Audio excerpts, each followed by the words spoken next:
guys, welcome to this video. Today we're going to talk about how to budget, maximize your income na meron tayo. So for you to do that, you have to know how to budget.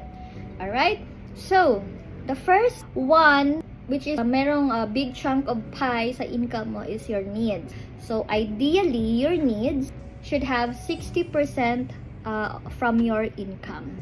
Okay? So ano ba yung nakapaloob sa needs? So needs, these are the things that you cannot survive without. So ano-ano ba to? So these are your food, transportation, shelter, mortgage. These are your expenses that are needs that you cannot survive without. So it should have 60% allocation from your income. Okay? So the next one is your wants. Ay, ano naman tong mga wants na to?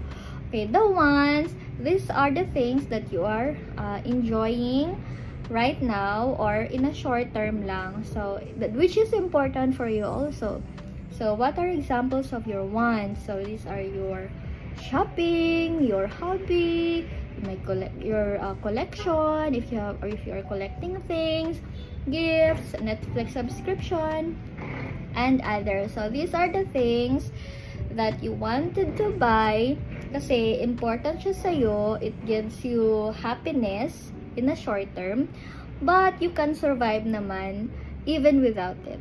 Okay, those are your wants. So, ideally, your wants should have 20% allocation from your income.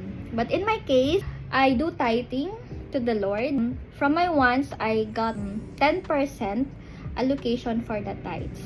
Okay, because I believe everything I have comes from the Lord, and tithing is the showing faith to the Lord. Na sinasabi ko kay Lord na, Lord, everything comes from you. This 10% na you are requiring, ibabalik ko rin. Kasi ibabalik rin yan sa'yo ni Lord na liglig at tumaapaw. So yun yung principle ng tithing. So I believe in the 10% tithing. Okay, so that's 80% na, no? So we have 60% for the need and 20% for your wants. And then the next one, the 20% remaining from your income is the dreams or investment. So ano-ano naman yung mga to nakapaloob sa dreams and investment na to and goals. So dito nakapaloob yung insurances mo, kung may stocks ka, mutual fund. Okay, so those are important kasi yun yung mga nakakatulong sa'yo in the long term for you to achieve your goals. Kasi those are investments kasi. So investments, this is where you put the money, you let the money grow, and so in the long term, meron ka nga anihin. So that's important. So as I mentioned, no, insurance is important, guys, kasi it's a saving with investment if pinili mo yung magandang plan.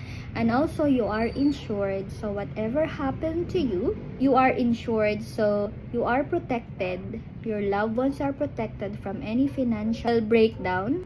Kasi if ever may mangyari sa'yo, you are not a burden to them kasi yung loved ones mo may marireceive na amount of money if may mangyari sa'yo. So you are protected.